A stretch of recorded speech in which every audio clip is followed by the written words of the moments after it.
Let's talk about the indexed account, what it can do, and more importantly, what it can't do. Many Americans have traditionally relied on the stock market for their retirement accounts. Even now, 401ks have taken the place of workplace pensions and are now completely reliant on the stock market to grow in value, above the employee-employer contributions. The obvious problem with counting on the stock market for our retirement is the roller coaster ride we have to endure as we ride out the years of gains and losses. As you probably know, if your stock market investments go up 20%, you gain 20% in value. But if your investments go down 20%, you also lose 20% of value in your account. This goes on, year after year, until you reach retirement, and you're left with whatever settles in the dust at the end.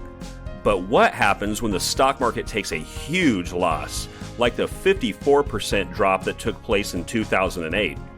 This is where the indexed account comes into play. When you invest in an indexed account, your gains are based on the performance of the stock market, but are never actually invested in the stock market.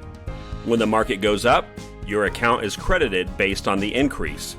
But when the stock market goes down, your account does not lose any value. Now, of course, this sounds too good to be true, but it isn't. You see, an indexed account has a cap, or a ceiling, for the percentage your account can gain in value each year. So if the stock market goes up 15% and your ceiling is 10%, then your account will be credited 10%.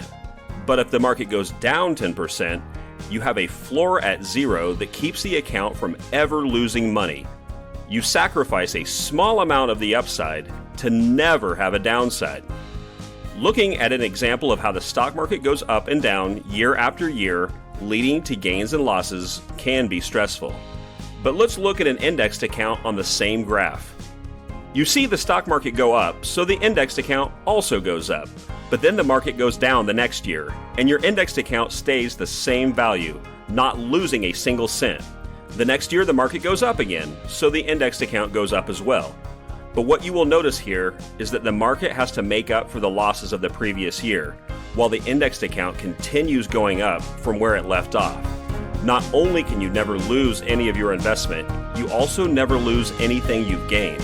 But let's say you're 60 and retiring in just a few years, and the stock market drops 50%. Your retirement just lost half of its value and could take many years to recover, years you no longer have. But with an indexed account, if the market drops 50%, your retirement is still secure and loses no value.